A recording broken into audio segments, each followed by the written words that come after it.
하나님 말씀 보시겠습니다. 하나님 말씀 잠언 16장 9절입니다. 구약성경 928페이지, 구약성경 928페이지입니다. 잠언 16장 9절 말씀.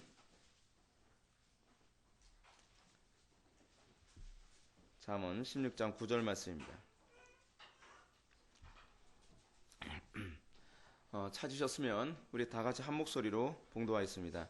사람이 마음으로 자기의 길을 계획할지라도 그의 걸음을 인도하시는 이는 여호와시니라. 아멘. 이 시간 우리 기독교 강요 1권 제17장 우리 1절부터 5절까지 보시도록 하시겠습니다. 하나님의 섭리와 인간사라고 하는 부분을 보시도록 하겠습니다. 하나님의 섭리와 인간사.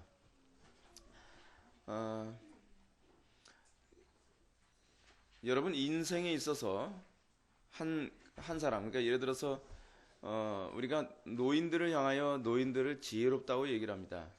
노인들이 지혜롭다라고 하는 이유는 노인들이 오랜 인생을 살아가면서 인생의 원리를 깨달았기 때문에 그렇습니다. 인생의 원리를 깨달았다고 했을 때 그들이 깨달았다고 하는 인생의 원리라고 하는 것은 결국 무엇이냐면 하나님의 섭리에 대한 부분적 이해가 젊은 사람들보다 좀 나아졌다라고 하는 것을 의미하는 것입니다. 그래서 나이 든 사람들이 만드는 여러 가지 격언이 있지 않습니까? 그리고 옛날서부터 나온 여러 가지 격언 중에서 뭐 인생지사 세웅지마다라고 하면서 마치 인생을 내다보는 것과 같은 그런 말을 하지 않습니까? 지금 뭐 잘 살고 형통하고 뭐 괜찮은 것 같아도 인생 오래 살아봐야 알아. 사람 사는 건 길고 짧은 건 대봐야 알아. 여러분, 그런 말이 어떻게 나오는 거죠? 인생 짧게 살고서는 모르는 거죠. 오래 살면서 오래 살아보니까 야, 그 젊었을 때 뭐 공부 잘한다 그러고 젊었을 때 뭐 잘 나간다고 하는 아이들, 야, 그 인생 살아보니까 또 나이 들어보니까 또 그것도 아니더라. 뭐 인생살이 뭐 학벌로 되는 것도 아니고 인생살이 지금 부모 잘 만나서 돈 많다고 또 그렇게 사는 것도 아니더라. 나이 들어보니까 나이 먹으면서 또 인생 부모님이 물려준 재산 다 날리고 알거지처럼 살아가는 사람도 많더라.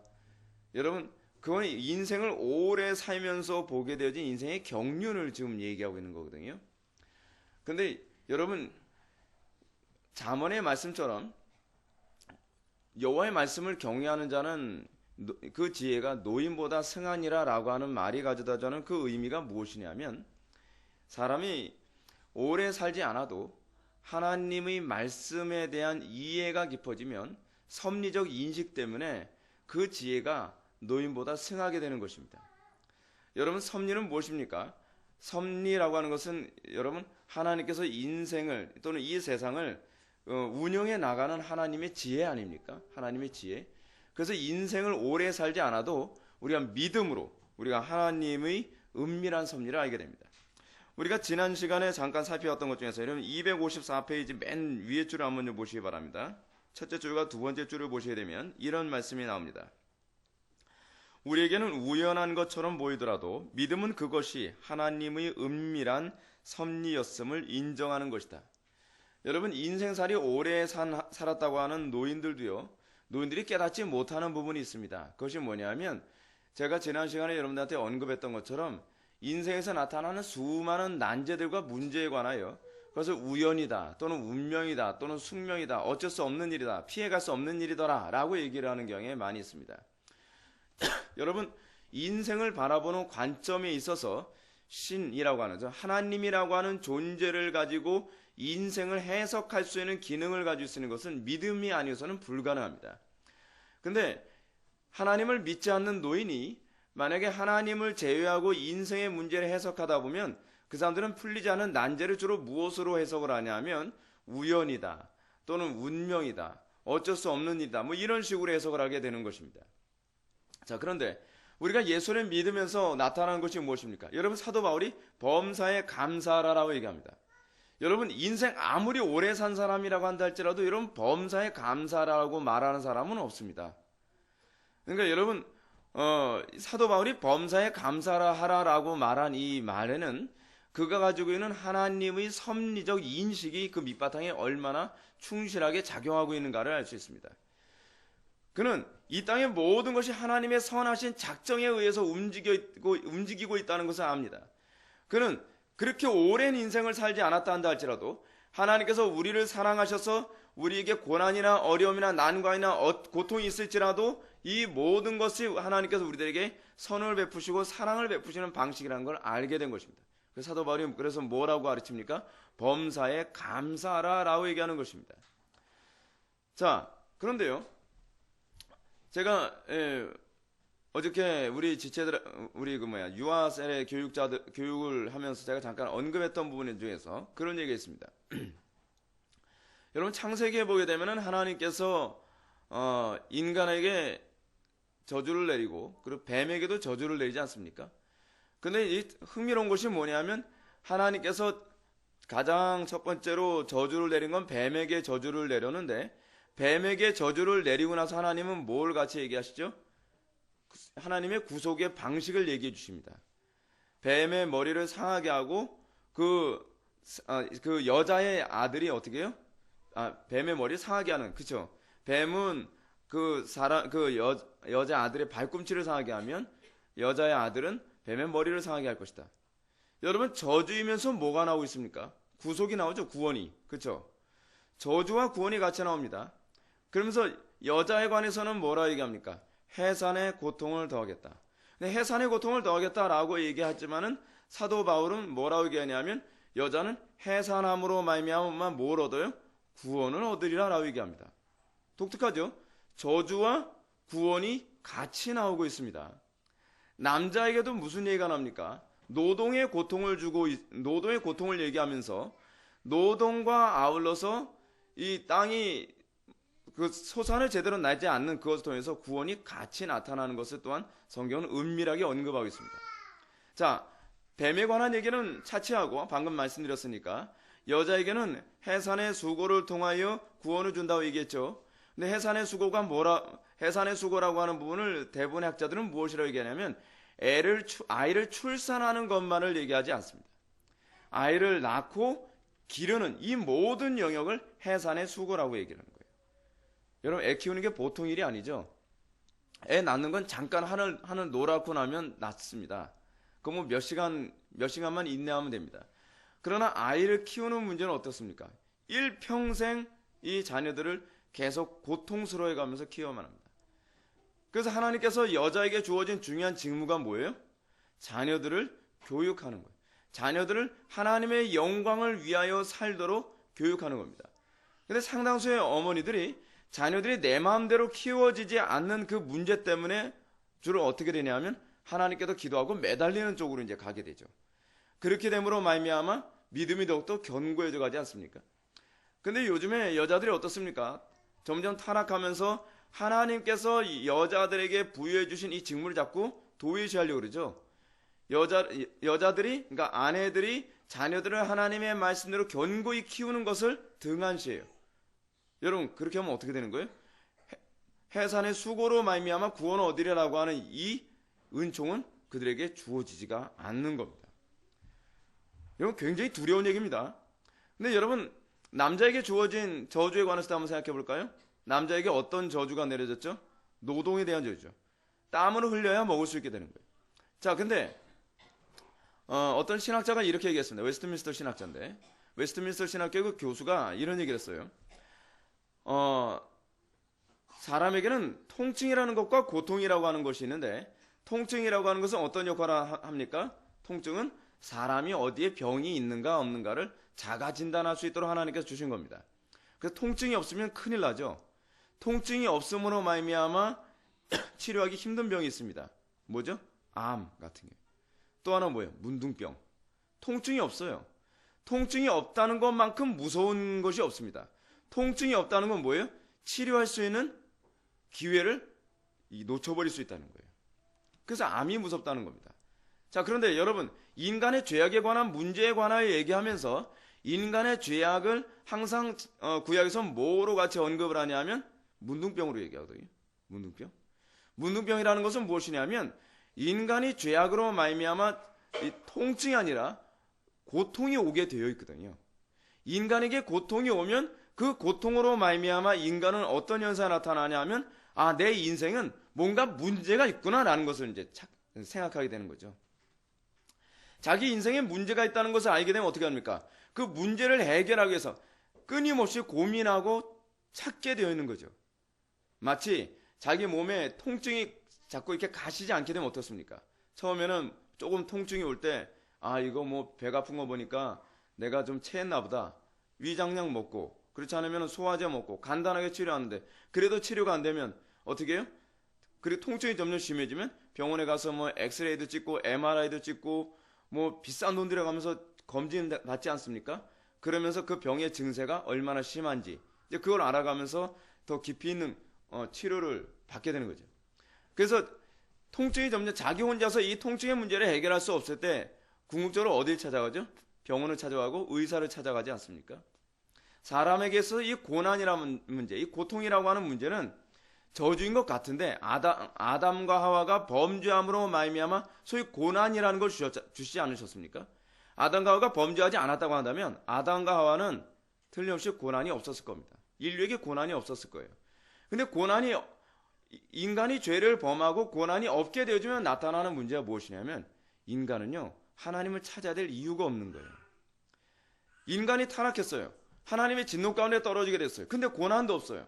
고통도 없어요. 그럼 어떻게 되죠? 고통이 없으면 내 인생은 잘 돼가고 있다고 생각하는 거예요. 나는 별 문제 없는 사람이라고 생각하는 거예요. 여러분, 사람들이 주로 어떻게 교만하고 그래서 어떤 사람들이 주로 하나님을 찾지 않죠? 자기 인생이 어려움이 없다고 생각하는 사람들. 나는 내 머리, 내 지혜, 내 수단, 내 방법으로 살았어도 난 인생 잘 살아지더라는 겁니다.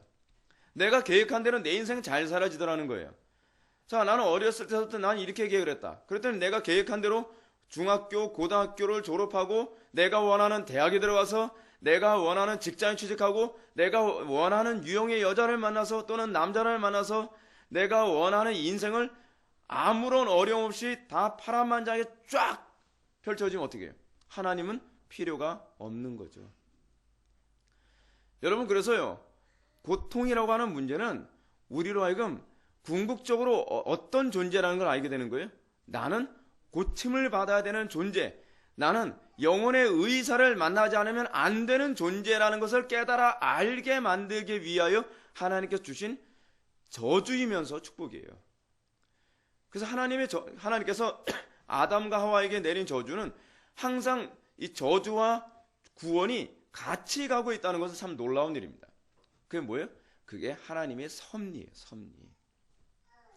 마치 통증이 심해지면 심해질수록 의사를 찾는 것처럼 우리 인생의 고난이 심해지면 심해질수록 저는 어떻게 해요? 아무리 하나님을 부인하고 하나님이 있긴 뭐 있어? 하나님은 하나님에 대해서 나는 믿지도 않고 나는 관심도 없어. 이러던 사람이 어떻게 해요? 극도의 고난, 극도의 고통 가운데 가게 되면 나중에 어떻게 해요? 전능자가 계신다면 한번 나 좀 만나 주십시오.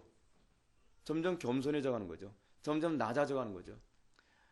집안이 풍비박산 나고 인생이 온전히 박살 나고 내 인생이 이제껏 내 맘대로 되던 인생 같았는데 내 맘대로 안 될 때 비로소 겸손해져요. 중요한 게 뭐예요? 여러분이 내 인생이 내 맘대로 된다고 생각하는 것, 그것은 바로요 내가 하나님 노릇하고 있다고 생각하고 있는 거예요. 여러분들은 여러분들 인생이 여러분들 마음대로 된다고 생각을 합니까? 그래서 여러분들은 하나님의 명령은 아랑곳하지 않고 내 생각, 내 방법만을 가지고서 살아가면 된다고 생각합니까? 그러면 여러분들은 섭리의 주체가 하나님이 아니라 나라고 생각하는 겁니다. 여러분, 섭리하게 되면은 우리는 항상 두 가지 단어를 떠올려야 된다 그랬죠? 뭐라 했죠? 보존과 통치라 했죠. 여러분들은 이 땅에 여러분들 자신을 누가 보존하고 누가 통치한다고 생각합니까? 어리석고 교만한 사람들은 내가 나를 보존하고 내가 나의 삶을 통치하겠다고 생각하지 않습니까? 여러분, 우리가 샅샅이 하나씩 다 찾아보면 우리가 얼마나 교만한지 압니까? 우리는요, 우리가 스스로 하나님 노릇하고 있다는 것을 얼마나 많이 발견하는지 모릅니다. 궁극적으로 J.C. 라이얼 감독이 얘기했던 것처럼 기도하지 않는 사람이야말로 심각한 우상 숭배자며 심각한 불신자다라고 얘기하는 말은 이런 의미를 내포하고 있습니다. 여러분, 왜 우리는 기도하지 않으면서 종교 생활하죠? 종교 생활입니다. 기도를 안 하는 것은요. 요즘처럼 여러분 요즘처럼 기독교가 기도를 안 하던 때가 없습니다. 특히 우리 한국교회. 한국 초대교회 얼마나 기도 많이 했는지 아십니까? 그리고 교회 부흥기 때 교회들이 얼마나 기도를 많이 했는지 아십니까? 그리고 그 청교도들이 얼마나 기도를 많이 했는지 아십니까? 개혁자들이 얼마나 기도를 많이 했는지 아십니까? 그들은 지성적인 사람이기만 한 사람들이 아닙니다. 그 사람들은 엄청난 기도의 사람들이었습니다. 마틴 루터가 머리가 좋아서 개혁한 사람이 아닙니다. 또는 운이 좋아서 어떻게 아다리가 잘 맞아가지고 종교개혁을 한 사람이라 생각하면 곤란합니다. 상당수의 이 종교개혁에 관해서 설명하는 학자들의 견해를 보면 그들의 견해에서 가장 제가 좀 거슬리는 것이 무엇이냐면 그들이 얼마나 경건했고 그들이 얼마나 하나님의 은총을 의존했는가에 관해서는 별로 다루질 않습니다. 최근에 제가 종교개혁 사상이라고 하는 그 책을 읽는데 그 누가 쓴 책이냐면 알리스타 맥그라스가 쓴 책인데 알리스타 맥그라스가 종교개혁에 관한 그 관점에 대해서 제가 별로 동의가 안 되는 부분이 있습니다. 알리스타 맥그라스는 종교개혁을 뭐라고 얘기하냐면 관주도적 종교개혁이었다라고 이렇게 얘기합니다. 관주도적이다라고 하는 이 말은 무슨 표현이냐면 소위 종교개혁의 주도권이 개혁자들에게 있었던 것이 아니라 그 당시 선제후 같은 사람들에 의해서 종교개혁이 가능했다라고 이렇게 얘기하는 거예요.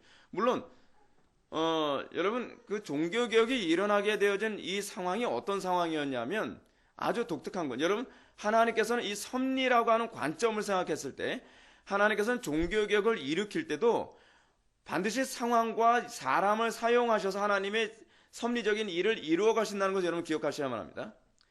근데 이 16세기 종교개혁이 일어나기 이전에 짱 후스 같은 사람이라든지 그렇지 않으면 기롤라모 사바나롤라 같은 사람들이 종교개혁을 실패했던 이유는 그 당시에 교황권이 굉장히 셌던 때거든요.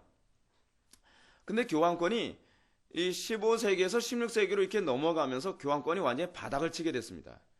바닥을 치게 되어진 이유가 뭐냐면 여러분들 들어본 경험이 있을지 모르겠는데 교황이 둘이 나타나 버렸어요. 교황이 둘이 나타나가지고 서로가 자기의 교황권에 대해서 주도권을 행사하는 거예요. 내가 진짜 교황이다. 내가 진짜 교황이다. 서로 교황권을 주장하다 보니까 사람들이 교황의 권위를 인정하지 않게 돼버리는 상황이 돼버렸어요. 그러다 보니까 여러분 교황이 둘이 나타나게 되면 그 당시 황제는 누구의 말을 따라야만 합니까? 이거 곤란해지는 거거든요. 그러다 보니까 황제가 나는 이쪽 교황이고 나는 그쪽을 따르지 않겠다라고 하는 그런 분위기가 형성되는 상황에서 교황의 권위가 소위 말빨이 완전히 땅에 떨어지고 그러던 상황에서 소위 구라파 지역을 그러니까 이탈리아를 중심으로 한 이 구라파 지역의 선제후들이 여러분 선제후라는 단어를 좀 정의해 드릴게요. 선제후라는 사람들이 어떤 사람이냐면 우리가 선제후라는 말을 전에 언제 한번 들어본 적이 있었죠. 우리가 주일 오후 예배 때 뭘 합니까? 하이델베르크 요리문답 우리 공부하고 있죠. 근데 하이델베르크 요리문답 공부할 때 그 당시에 선제후가 나와서 이 요리문답 만드는데 도움이 되고 그런 얘기가 많이 나왔었잖아요. 근데 선제후가 어떤 사람이냐면 황제를 선출할 때 소위 선거권이 있는 사람들이에요. 그래서 황제는 누구의 눈치를 많이 볼 수밖에 없냐면 선제후의 눈치를 많이 볼 수밖에 없었어요.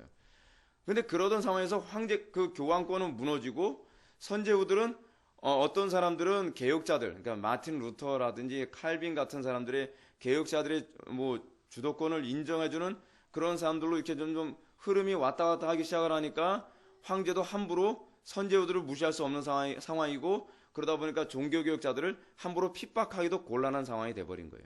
그러다 보니까 알리스타 맥그라스가 뭐라고 얘기하냐면 봐라 역사적 정황을 보면 이건 종교개혁자들이 대단해서가 아니라 선제후들에 의해서 이 종교개혁이 주도된 거지 개혁자들에서 주도된 것이다 라고 생각하면 사실은 곤란하다는 거예요. 그래서 제가 알리스타 맥그라스의 관점을 저는 별로 동의하지 않습니다. 실제로 여러분들 알리스타 맥그라스의 책을 보게 되면 은연중에 개혁자들이 이끌어갔던 종교개혁의 입장을 좀 폄하시키는 듯한 그런 표현이 곳곳에 많이 나타나고 있어요. 그래서 저는 별로 이렇게 알리스타 맥그라스의 입장을 별로 좋아하지 않아요. 물론 맥그라스의 맥그라스가 그 책 때문에 신학계에서 굉장히 유명해진 건 사실이지만 우리가 섭리와 관련해서 반드시 기억해야 될 것이 무엇이냐면 기도라는 사실입니다. 여러분, 기도하지 않고 하나님의 섭리와 주권이 운영되지 않습니다. 그건 하나님께서 기도에 의존되어졌다는 얘기는 아닙니다. 이 말은 무슨 표현이냐면 하나님께서는 당신의 놀라운 섭리를 진행하기 위하여 하나님께서는 그의 택한 백성들의 기도를 사용하시기를 기뻐하신다는 사실입니다. 그럼 역사의 주도권은 어떤 사람에 의해서 주도돼요? 그래서 항상 경건한 사람들의 기도를 통해서 하나님께서 역사를 이끌어 가시는 거예요. 하나님께서는 이 모든 것을 주권적으로 다 이끌어 가심에도 불구하고 하나님께서는 그의 택한 백성들의 기도를 사용하여 역사를 움직여서 그게 어디 나오는 얘기입니까? 요한계시록에 나오는 얘기잖아요. 요한계시록에. 그러니까 여러분, 소위 하나님의 백성이라고 했을 때 하나님의 백성은 어떤 사람입니까? 하나님의 역사를 진행해 나가는 데 있어서 하나님께서 선한 그 뜻 가운데 사용하시는 사람들이 하나님의 백성이거든요. 그렇다고 한다면 여러분, 우리의 기도가 얼마나 중요한 역할을 하고 있는지 알 수 있죠. 그래서 여러분, 예수님께서 우리들에게 가르치는 기도의 가르침의 중요한 핵심이 무엇입니까? 그의 나라와 그의 의를 구하라는 거예요. 그의 나라와 그의 의. 우리는 기도의 용도 자체를 오해하고 있는 경향이 많이 있어요. 기도의 용도가 뭐라고 생각해요? 잘 먹고 잘 살기 위해서 기도한다고 생각하는 거예요. 이거 기도 잘못 가르쳐서 그래요. 기도의 용도는요, 그게 아니에요. 이게 이방 종교와 기독교의 차이거든요. 기독교에 있어서의 기도의 용도는 하나님께서 그의 택한 백성들을 통해 이 땅의 역사를 진행해 나가시는데, 역사를 진행해 나가시기 전에 하나님께서는 그의 택한 백성들에게 성령으로 기도하게 하시고, 그 기도하게 하신 것을 바탕으로 하여 하나님께서 그의 역사를 진행해 나가시는 거예요. 그래서 기도하지 않는 것은 뭐가 돼요? 그래서요? 범죄예요, 범죄. 엄청나게 큰 죄예요. 그래서 여러분, 종교개혁이 그냥 이루어졌어요? 그렇지 않아요. 종교개혁을 보면 마틴 루터만 하더라도 하루에 기본적으로 2-3시간은 기도했다는 거예요, 이 사람이. 그리고 자기가 너무나 바쁘고 힘들기 때문에 자기가 어떻게 해요? 하루에 4시간을 기도한다라고 얘기할 만큼 마틴 루터는 기도의 사람이었어요. 머리만 뛰어났던 변증가가 아니에요. 여러분, 우리는 오늘날 기도 많이 하는 사람들 대부분 무식한 사람이다라고 하는 이런 이 모순적인 얘기를 많이 듣는데, 여러분, 교회에서 안에서 기도를 많이 한 사람들이 대부분 탁월한 변증가였습니다. 왜요? 성령님이 항상 하시는 일은 무엇이냐면 우리 이성을 고양시키는 거였거든요. 기도를 많이 하는데 성경에 관심이 없고 기도를 많이 하는데 이성이 점점 마비되어져 간다. 그건 악령입니다. 성리의 역사가 아닙니다. 어둠의 영입니다. 여러분, 교회에서 안에서 탁월한 변증가 3명을 거론하라. 그러면 여러분 누굴 거론하는지 아십니까? 3명을 거론하면 어거스틴을 거론합니다.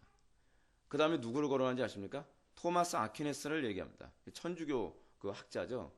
그 세 번째 누구 얘기하는지 아십니까? 칼빈을 얘기합니다. 이 세 사람을 기독교 변증가하게 되면 탁월한 변증가 셋을 대라. 그러면 이 세 사람을 얘기해요. 거기다 한 명을 더 보태라. 그러면 누굴 두는지 아세요? 마틴 루터를 둬요. 그래서 마틴 루터의 글을 조금씩 읽어만 봐도요, 이 사람의 이 변증력은 탁월합니다. 진짜요. 굉장히 똑똑한 사람입니다. 그럼에도 불구하고 이 칼빈이 아니었으면 종교개혁의 정신을 완전히 완성시킬 수는 없었는데, 그것은 칼빈에게 주어진 은사였다고 저는 생각합니다. 자, 중요한 건 제가 무슨 얘기하려는지 아시죠? 섭리라고 하는 관점에 있어서 우리가 섭리를 어떻게 이해해야 되는가라고 했을 때, 섭리에 대한 인식이 우리를 반드시 어디로 가게 만들어요? 여러분들, 섭리에 대한 인식은 여러분들의 믿음의 깊이를 규정합니다. 여러분들이 얼마나 믿음이 좋아졌냐라고 하는 것은 얼마나 손에서 레이저가 많이 나갔냐가 아닙니다. 여러분들이 믿음이 얼마나 좋고 여러분들이 얼마나 탁월한 사람이냐라고 하는 것은 얼마나 병을 많이 고쳤고 얼마나 기적을 많이 행했느냐를 거로 규정되지 않아요. 여러분들이 믿음이 얼마나 좋으냐는 섭리에 대한 인식이 그것을 규정합니다. 그래서 여러분들이 믿음이 점점 깊어지면 깊어질수록 어떻게 해요? 입에서 뭐가 없어져요? 불평이 없어지죠. 불평이. 점점 감사가 넘치죠. 왜 그렇죠? 하나님의 섭리에 대한 인식이 깊어졌기 때문에 그래요. 하나님이 모든 것을 합력하여 선을 이루시는 분이시라는 것을 이젠 비로소 점점 더 이해하게 되어지는 거예요. 자, 우리가 하나님의 섭리와 인간 사에 관해서 우리 1절을 먼저 보시겠습니다. 하나님의 섭리의 은밀한 역사심이라고 하는 부분을 먼저 보시겠습니다. 첫 번째 패러그래프 밑에서 두 번째 줄을 한번 보시게 되면, 그러므로 여기서 하나님께서 무슨 목적으로 모든 일을 정하셨는지에 대해서 성경의 가르침을 간단히 논하는 것이 유익하리라 믿는다. 여기서 세 가지를 주목해야 할 것이 있다. 첫째로 하나님의 섭리는 과거에 관한 것임은 물론 미래에 관한 것이기도 하다는 것을 생각해야 한다. 여러분, 여기서 칼빈이 섭리를 이해할 때의 섭리를 과거에다 한 가지 생략해 놓은 것이 있죠. 현재 그리고 미래에 관한 것임을 이해해야 된다고 얘기합니다. 하나님께서는요, 여러분, 섭리에 대한 이 두 가지, 신학계에서 두 가지 입장이 있는데, 하나의 입장이 뭐냐면 하나님은 위험을 무릅쓰는가 라고 하는 이런 입장을 가지고 있는 학자들이 있습니다. 이걸 뭐라 하냐, 비결정론적 섭리라고 얘기합니다. 또 하나는 뭐냐면 하나님은 위험을 결코 무릅쓰지 않는다라고 하는 결정론적 섭리관을 주장하는 학자들이 있습니다. 우리는 어느 쪽일까요? 전자일까요? 후자일까요? 우리는 후자입니다. 하나님께서는 모든 것을 이미 결정해 놓으셨습니다. 근데 이 결정해 놓으셨다라고 하는 이 표현을 여러분들이 자꾸 오해를 해요. 어떤 식으로 오해하냐면 하나님은 모든 것을 마치 우리가 기껏 머리를 굴려봐야 생각해낼 줄 아는 게 뭐냐면 프로그램이거든요. 모든 것을 다 프로그램화 시켰다. 그렇게 좀 생각하지 마십시오. 하나님에게 있어서는 모든 것이 현재이고 모든 것이 과거이고 모든 것이 미래입니다. 하나님은 시간세계 안에서 이 붙들린 분이 아니십니다. 시간도 뭐예요? 하나님의 창조세계입니다. 하나님은 시간세계 밖에서 이미 완성하신 시간, 여러분 시간을 완성하셨다는 얘기가 무슨 표현인지 아세요? 역사를 완성했다는 표현입니다. 하나님께서는 시간세계 밖에서 이미 시간 전체를 보고 계십니다. 우리는 시간세계 안에서 뭐밖에 못 보죠? 현재밖에 못 보죠. 기껏해 조금 똑똑하다는 사람이 뭘 봅니까? 과거를 보죠. 과거. 여러분, 과거를 볼 줄 안다고 하는 이것이 얼마나 위대한 건지 아십니까? 여러분, 지나가는 개들에게 과거를 볼 줄 아냐고 물어보십시오. 개들이 과거를 생각합니까? 과거 생각 안 해요. 여러분, 인간이 하나님의 형상대로 창조된 존재로서의 독특성 중 하나는 뭐냐면 인간은 과거를 기억할 줄 아는 존재라는 겁니다. 그리고 과거에서 교훈을 얻을 줄 안다는 겁니다. 여러분, 과거와 현재를 조합할 줄 아는 능력이야말로 이게 대단한 능력입니다. 근데 여기서 좀 더 발전하면 어떡합니까? 과거를 통해서 현재를 조합하고 과거와 현재를 통해서 미래를 조합할 줄 아는 능력을 가진 사람들 보고 우리는 뭐라 합니까? 똑똑한 사람이라 그러죠. 영리한 사람이라고 얘기하지 않습니까? 왜 그러냐면 하나님께서 그렇게 역사하시기 때문에. 하나님께서는 과거, 현재, 미래 전체를 다 보시고 계실 뿐만 아니라 하나님에게 있어서 우리에겐 지금 과거지만 아브라함과 하나님이 갈대했던 그 시점은 하나님에겐 지금도 뭐죠? 현재예요. 현재. 하나님은 이미 역사가 끝났어요. 하나님에게 있어서 역사가 끝났다는 얘기는 무슨 얘기냐면 이미 역사는 결정됐다는 거예요. 근데 역사가 결정됐다고 해서 역사가 진행되어지는 우리의 시간 안에서 하나님은 현재의 시간에서 우리를 만나주고 계시는 거예요. 그래서 하나님이 마치 앞날도 다 알고 있는데 미리 마치 쇼하는 것처럼 슬퍼하는 척 하시는 그런 하나님이 아니에요. 무슨 말인지 아시죠? 하나님은 거짓을 행하실 수 없는 분이시기 때문에 쇼를 하시는 것이 아니라 하나님에게서 우리와의 만남은 현재적 만남이에요. 그래서 하나님의 이름이 뭐예요? I am who I am이잖아요. 나는 현재 존재하는 하나님. 하나님은 과거, 현재, 미래 전체를 존재하면서 이미 섭리를 다 끝내셨지만 현재 지금도 우리에게서는 현재로서 만나주시는 하나님이에요. 여러분, 어떤 면에서 하나님에게서 우리는 어떤 존재예요? 과거예요. 제가 인터넷에서 재미있는 댓글을 하나 봤습니다. 어떤 댓글을 봤냐면 정치에 관한 문제인가? 그런 기사를 봤는데 그 기사 밑에다가 댓글이 하나 달렸어요. 댓글이 달렸는데 여러분, 저는 2022년에서 봤습니다. 죄송하지만 2020년 이후에 인류는 존재하지 않습니다. 그럼 저는 어떻게 존재하냐고요? 저는 인조인간이거든요. 저는 인간의 DNA와 로봇의 DNA를 조합해서 인류를 어떻게 하든지 살리기 위해서 그 외계인에 의해서 조합되어진 인조인간인데 여러분들 살리기 위해서 이 땅에 왔습니다. 제 글에 제발 덧글 좀 많이 달아주시고 추천 좀 많이 해주십시오. 야, 이젠 별 사이코가 다 나타나는구나. 인간이라는 존재가 가지고 있는 좀 독특한 특징이 뭐냐면 미래라고 하는 것을 생각할 줄 아는 존재라는 겁니다. 여러분, 여기서 여러분 교재에 260페이지를 한번 보시기 바랍니다. 칼빈이 이 첫째로라고 하는 부분과 관련해서 설명해주고 있는 부분이 260페이지 쪽에 있는 부분입니다. 260페이지를 여러분 보시게 되면 위에서 7번째 줄이죠. 7번째 줄, 첫 번째 패러그래프입니다. 제가 항상 이렇게 정의를 내립니다.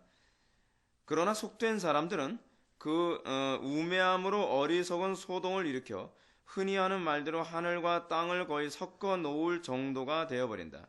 그들은 말하기를, 잘 보십시오.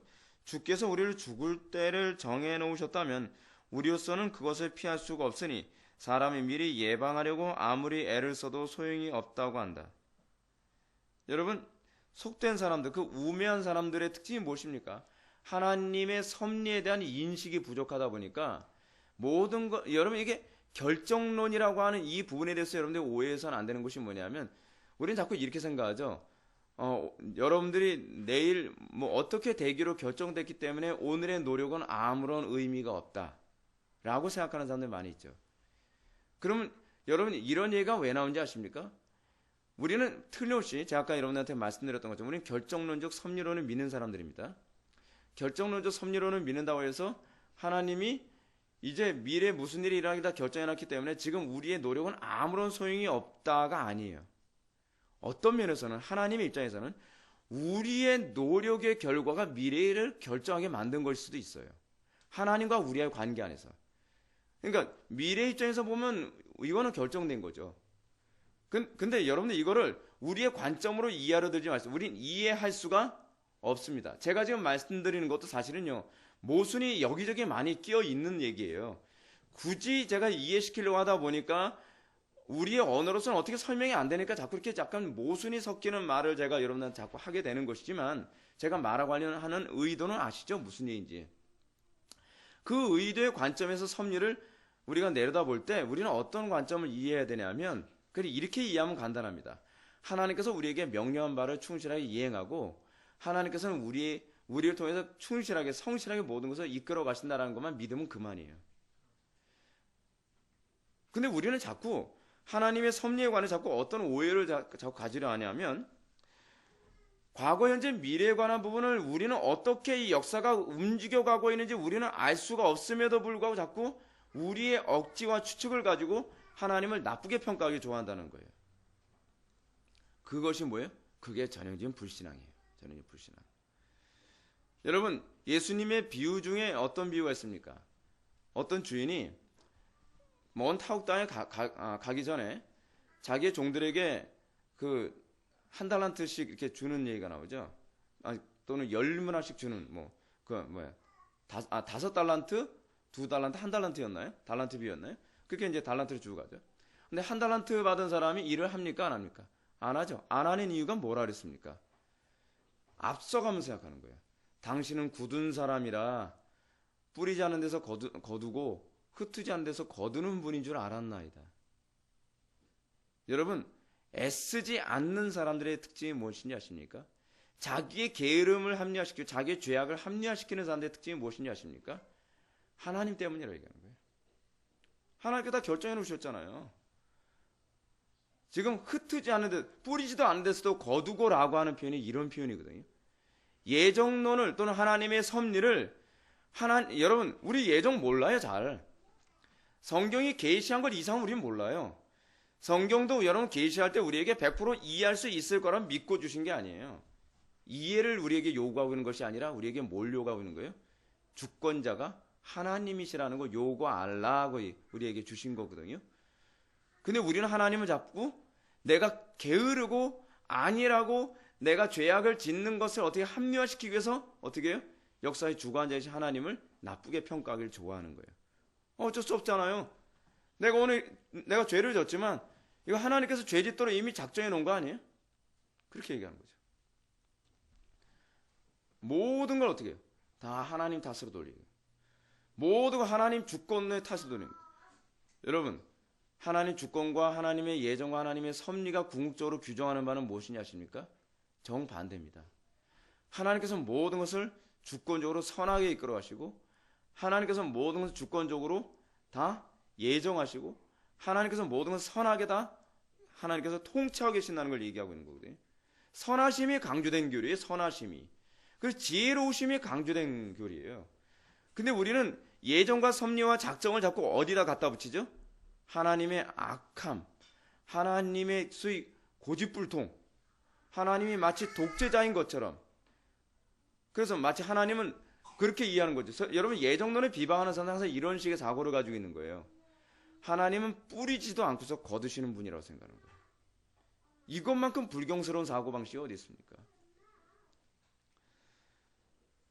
그래서 우리가 하나님께서 무슨 목적으로 모든 일을 정하셨는지에 대한 두 번째 개념 한번 봅시다. 255페이지 두 번째 패러그래프 두 번째 줄.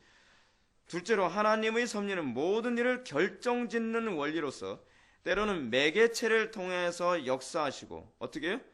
하나님께서 섭리를 이끌어 가시는데 때로는 매개체를 통해서 섭리하시게 돼요. 어떻게 해요?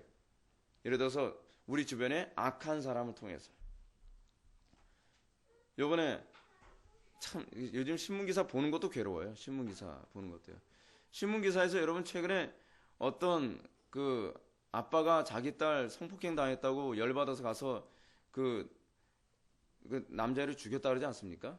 근데 오늘 신문기사를 봤더니 성폭행한 게 아니었던 거예요. 사실은 성폭행한 게 아니라 그 여자애가 뭐 사실은 이것도 우리가 좀 뭐 확실한 건 아니겠죠. 누구 말은 믿어야 될지도 이제 법원에서 또 판결이 나와야만 우리가 알 수 있는 문제겠지만 여자애가 뭐 카톡으로 서로 뭐 이렇게 친구 된 여자애가 잠자리 같이 하자고 얘기를 해놓고 나서 잠자리 같이 하고 난 다음에 돈을 요구했는데 난 돈 못 준다 그러니까 그러면 너 우리 아빠한테 내가 성폭행 당했다고 내가 얘기하겠다 라고 얘기하면서 협박하면서 얘기했는데 아빠가 그 딸아이 얘기만 듣고 칼도 가서 죽여버린 거예요.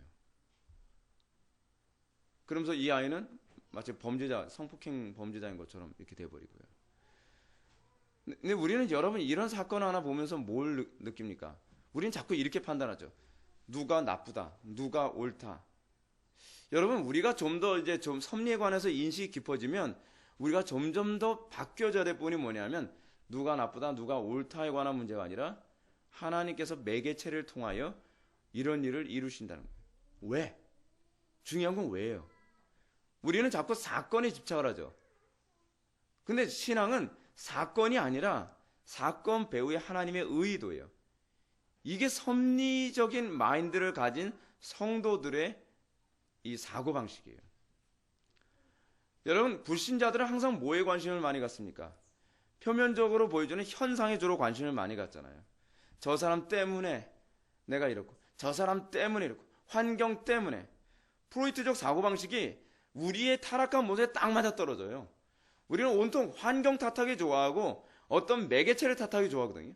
근데 하나님께서는 그 매개체를 통하여서 하나님의 선하신 일을 이끌어 가신다는 거예요. 우리는 악해 보일 수도 있죠. 우리가 보여주는 여러 가지 사건들이 악해 보일 수도 있고 이것은 별로 안 좋아 보일 수 있어요. 그러나 그게 아니라는 거예요. 여러분 이 세상은 하나님께서 뭐로 통치하시죠? 율법으로 통치하세요. 율법이란 말하면 거부감 생기죠. 더 정확한 얘기를 할까요? 토라에 나오는 언약으로 통치하세요. 축복과 저주의 언약. 그건 지금도 여전히 유효해요. 하나님께서 우리가 범죄한 것에 대한 징계로 어떠한 사건이 일어날 수 있어요. 또는 하나님께서 우리를 교육하시기 위해서 우리가 예상치 못했던 사건이 일어날 수 있어요. 이건 칼빈이 뒤에서 하는 얘기거든요. 그러니까 우리는 자꾸 어떤 사건이 터지면 저 인간 때문에 라고 얘기하지만 우리는 그 사건을 통해서 표면적으로 보여주는 사건만을 생각하는 것이 아니라 하나님께서 왜 그 사건을 우리에게 주셨는가라고 하는 하나님의 의도를 들여다볼 줄 알 때 이게 신앙이 되는 거예요. 이게 신앙. 근데 우리가 예수를 믿는다고 하면서도 우리의 삶 속에서 하나님의 의중을 살펴보는데 관심이 없어요. 그래서 하나님의 의중을 살펴보는 일이 여러분 깊어지게 되면 깊어질수록 우리가 자꾸 어떤 현상이 나타나냐면 하나님을 두려워하게 되죠. 하나님을 경외하게 돼요. 아, 하나님께서 이 모든 것을 주관하신다. 오늘 저 사람을 만나게 하신 것도 하나님이시고, 오늘 나에게 유익을 주는 사람을 만나게 하신 것도 하나님이시다. 나에게 괴로움을 주게 한 사람만 하나님께서 만나게 하신 것이 아니라 나에게 유익을 주게 된 사람도 하나님께서 만나게 하신 거죠. 나에게 오늘 생각지도 않았던 어떤 재물을 많이 얻게 된 것도 하나님께서 하신 일이고, 때로는 내가 재물의 손해를 보게 한 것도 어떻게 해요? 하나님께서 하신 일이죠.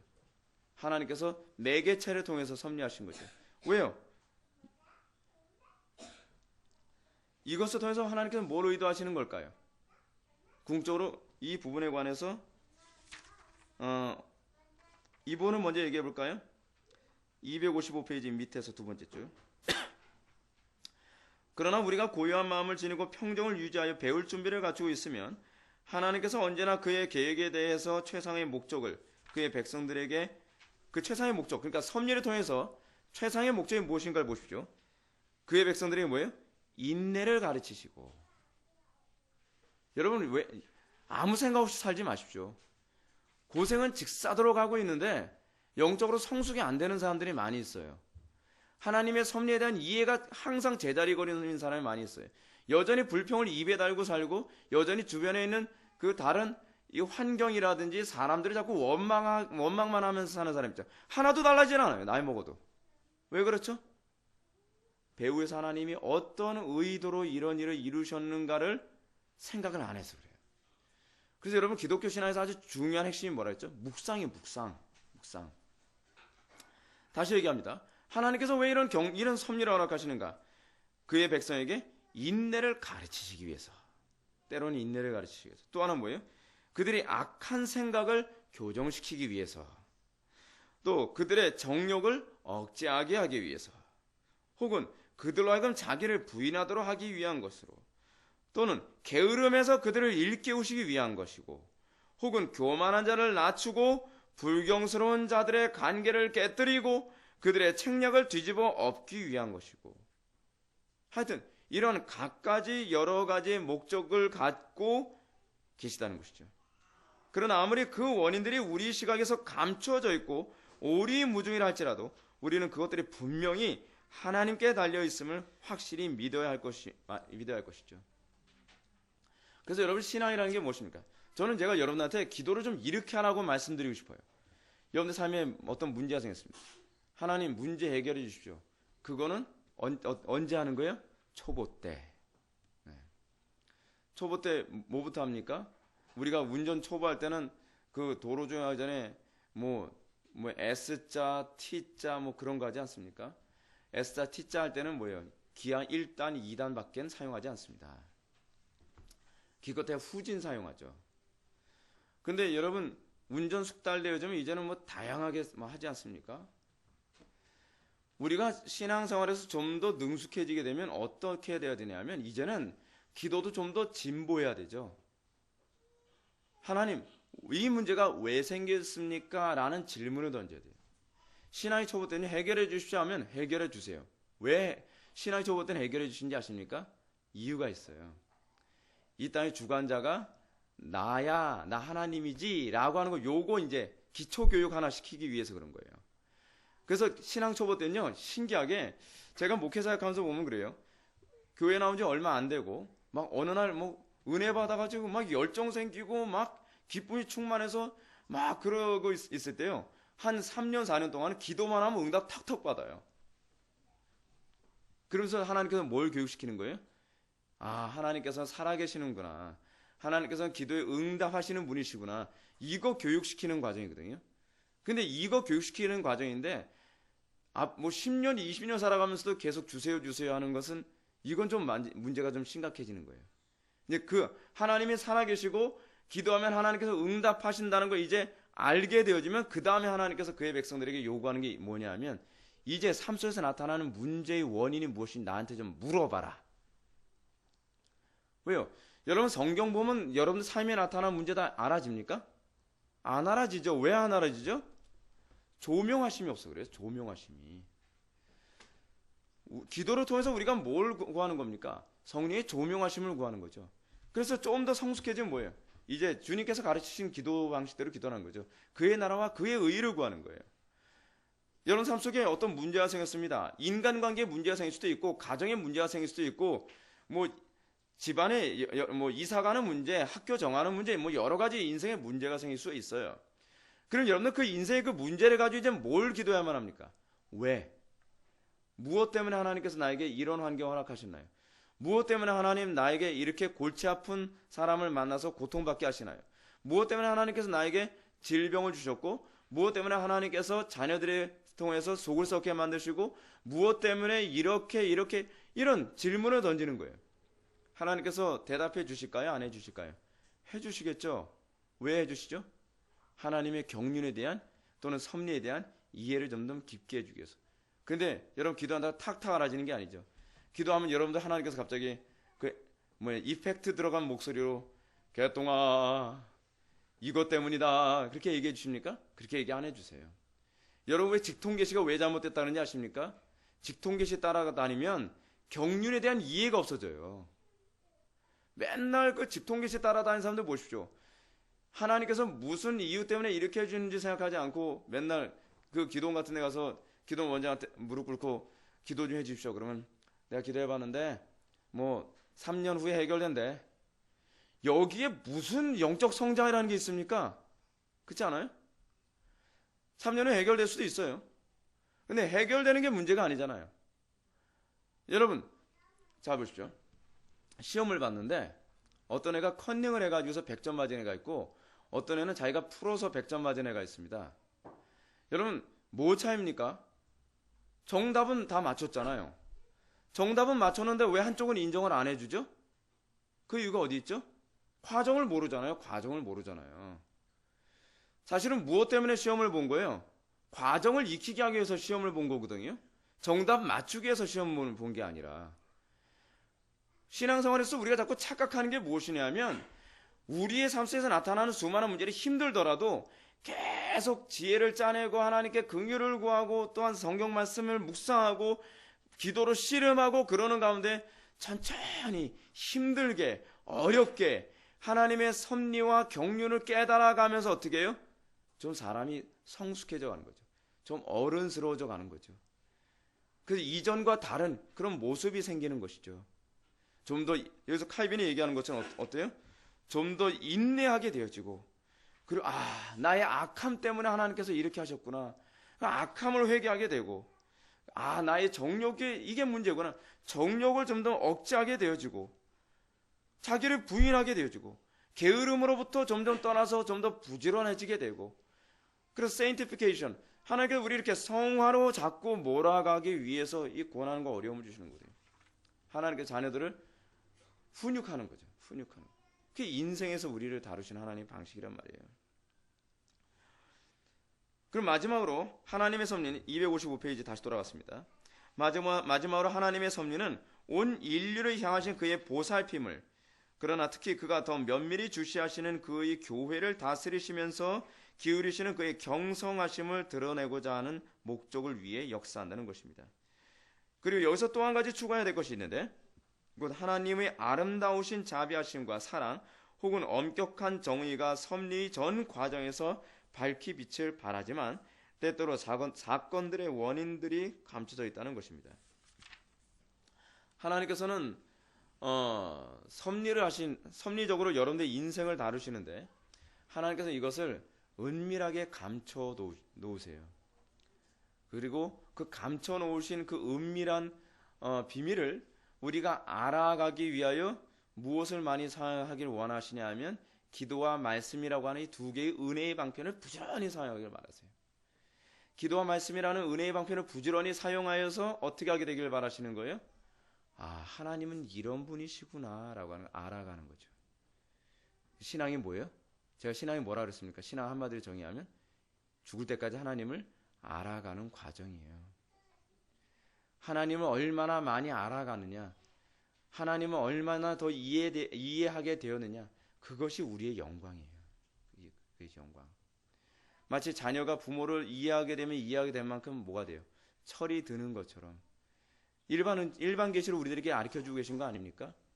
인생을 살아가면서 여러분 어떻게 해야 돼요? 하나님의 심정을 점점 알아가고 하나님의 아픔에도 동참하고 하나님의 기쁨에도 점점 동참해 가는 거.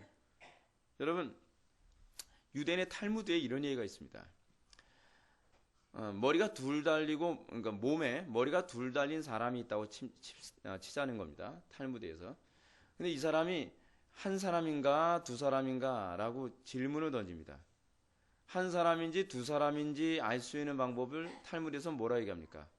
뜨거운 물을 한쪽 머리에다가 끼얹었을 때 아 뜨거워라고 하는 쪽에 한쪽만 아 뜨거워 하느냐 양쪽이 다 아 뜨거워 하느냐를 통해서 한 사람이냐 두 사람이냐가 결정된다 그러지 않습니까? 여러분 이건 굉장히 중요한 메시지를 담고 있는 거죠. 탈무드에서 그걸 담고 있는 이유가 뭐냐면 유대인들은 한 몸이라고 하는 의식을 주기 위해서 그걸 집어넣은 거거든요. 그래서 예를 들어서 미국에는 유대인들이 있는데 그 팔레스타인 지역에서 이스라엘하고 다른 그 아랍 국가들하고 전쟁을 하고 있으면 그걸 보면서 어떻게 해요? 태평하다면 유대인이라는 건 아니라는 거예요. 넌 유대인 아니야. 그거 보면서 아 내가 학교 휴학을 해서라도 나 전쟁터에 가서 저 나라 지켜야 된다. 이스라엘 지켜야 되겠다. 그럼 뭐예요? 유대인이라는 거예요. 이거 바꿔서 얘기할까요? 한국 교회가 지금 어느 지경이죠? 쑥대밭이죠? 보통 쑥대밭 아닙니다. 저는 피가 바짝바짝 마릅니다. 이거 밤마다 기도할 때마다 제가 기도할 것도 많은데 한국교회 생각하면 복창이 터져서 지금 그 기도만 자꾸 하게 돼요. 근데 제가 한국교회 보면서 제가 제일 속 터지는 게 뭔지 아십니까? 한 몸이 아닌 것 같아요. 한국교회가 이렇게 극심한데도 뭐밖에 관심이 없는지 알아요? 복 달라는 것밖에 관심이 없어요. 잘 먹고 잘 살고 형통하고 그것밖에 관심이 없어요. 그거 왜 그렇습니까? 그리스도와 한 몸이 되지 않은 거예요. 성경 우리들에게 뭐라고 얘기합니까? 교회란 골로새서나 에베소서에서 얘기하는 교회의 정의가 뭡니까? 예수 그리스도를 머리로 하여 우리는 그의 몸의 지체라고 얘기하는 겁니다. 머리가 고통을 받고 있으면 온 몸이 고통스러워야 되는 거 아닙니까? 한국교회가 그렇지 않다는 거예요. 한국교회가 내교 하나만 잘 되면 된다는 거예요. 개교회주의? 잘못된 거죠. 강 건너 불구경하듯이 뭐 저쪽 교회가 어떻게 되든 뭐 사랑의 교회가 어떻게 되든 오늘 교회가 어떻게 되든 무슨 교회가 어떻게 되든 뭐 상관없다. 우리 교회만 부흥하고 우리 교회만 잘 되면 할렐루야. 그거는 그리스도인이 아니죠. 그리스도인이 아닙니다. 제가 여러분에게 그런 말씀드리죠. 우리 교회 온 이상 어떻게 신앙생활하라 그랬어요? 모두 헌신할 생각하라고 제가 여러분한테 말씀드리지 않습니까? 은혜 받기 위해서 왔다? 딴 데 가십시오. 은혜를 왜 받는 겁니까? 헌신하기 위해서 은혜를 받는 거예요. 여러분 우리가 이사야서 6장 보십시오. 이사야서 6장에서 아주 정확하게 잘 나타나는데 이사야가 그 제단 숯불을 가지고서 그의 입에 찢어지고 그가 그 천사에 의해서 선언을 받는데 내 죄가 사함을 받았다라고 얘기하고 나니까 그 다음에 엘리야에게서 나온 것이 이사야에게서 나오는 얘기가 무엇입니까? 내가 주님 위해서 헌신하겠습니다. 나를 보내소서. 누가 나를 위하여 갈고 그러니까 나를 보내주소서 그러지 않습니까? 근데 하나님이 뭐라고 말씀하세요? 너 가도 아무도 회개 안 할걸? 실제로 엘리야가 가서 선지자 사역에서요 회개 하나도 하진 않았어요. 예레미야처럼. 그래도 자기 보내달라는 거예요. 왜요? 하나님의 탄식을 느끼니까. 여러분 교회가 머리가 하나입니다. 그리고 그 머리 하나 그리스도 밑에 우리는 한 몸을 이루고 있는데도 불구하고 하나님 나라가 이 지경인데 애통하는 기도가 안 나와요? 하나님 나라 이 지경인데 내가 어떻게 헌신할 것인가가 고민이 안 돼요? 하나님 나라가 이 지경인데 여러분 예배를 이렇게 흐리멍덩하게 드릴 수 있어요? 그건 아니거든요. 그럴 수 없어요. 여러분들이 그리스도인인가 아닌가를 구분하는 아주 좋은 시금석이 하나 있는데 감각의 문제예요. 감각의 문제. 한국교회 교인들이 감각이 없어요. 욕심만 가득해요. 내가 손해볼 때만 눈이 뒤집히지 하나님의 영광 가려준 것에 대해서는 태평해요. 세워라 내워라예요. 그건 신앙이 아니죠. 신앙이 아니에요. 신앙 거창한 게 아닙니다. 신앙이란 간단하게 얘기하면 내가 비로소 주님의 심정을 느끼기 시작했다는 거예요. 감각이 느껴지기 시작했다는 거예요. 감각. 마치 신경이 다시 연결되어진 것처럼 말이에요. 섭리에 대한 인식. 이게 이제 사실은 우리들로 하여금 아주 중요한 부분입니다. 2절로 넘어갑시다. 나머지 이제 빨리 진도 나가야 되겠어요. 하나님의 섭리의 다스림에 대한 우리의 자세, 하나님의 통치를 경외함으로 바라봐야 된다, 이제 그 얘기입니다. 그러므로 자기가 대하고 있는 분이 바로 자기 창조주이시요 우주의 조성자시라는 것을 명심하여 겸손히 자기를 낮추어 두려움과 경외의 자세를 갖게 되는 그런 사람이 아니고서는 그 어느 누구도 결코 하나님의 섭리를 올바로 가늠하고 거기서 유익을 얻을 수 없는 법이다. 이거 정말 밑줄 치셔야 됩니다. 왜 우리가 하나님의 섭리를 깨닫지 못하느냐? 칼빈이 여기서 정확하게 얘기하고 있죠. 자기가 기대하고 있는 분이 바로 자기의 창조, 나를 창조하신 분이시오 우주의 조성자이시라는 것을 명심하여, 첫 번째, 겸손히 자기를 낮추어야만 섭리가 보여요. 여러분, 왜 자꾸 묵상을 해도 섭리가 안 보이죠? 하나님의 뜻이 안 보이죠? 하나님의 뜻이 하도 안 보이니까 애따 모르겠다. 이건 목사님이 그렇게 하지 말라는데 몰래 한번 갔다 와야지. 어디 갔다 와요?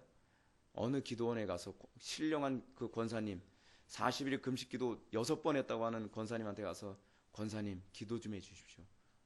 딱 보니까 내가 알겠어. 문제 있어서 왔지? 여러분, 섭리는 그렇게 하는 게 아니거든요. 섭리를 알기 위해서는 먼저 겸손해야지 돼요. 그러니까 하나님께서 왜 힘들게 자꾸 문제를 자꾸 내시죠? 여러분, 답을 쉽게 가르쳐주면 우리 그렇게 생각하잖아요. 하나님, 답을 쉽게 가르쳐주시면 제가 기도는 원장님 안 찾아다닐 게 아닙니까? 아니죠. 문제가 어려운 이유가 있어요. 우리가 교만해서 그래요. 겸손해야만 하나님의 뜻이 보여요.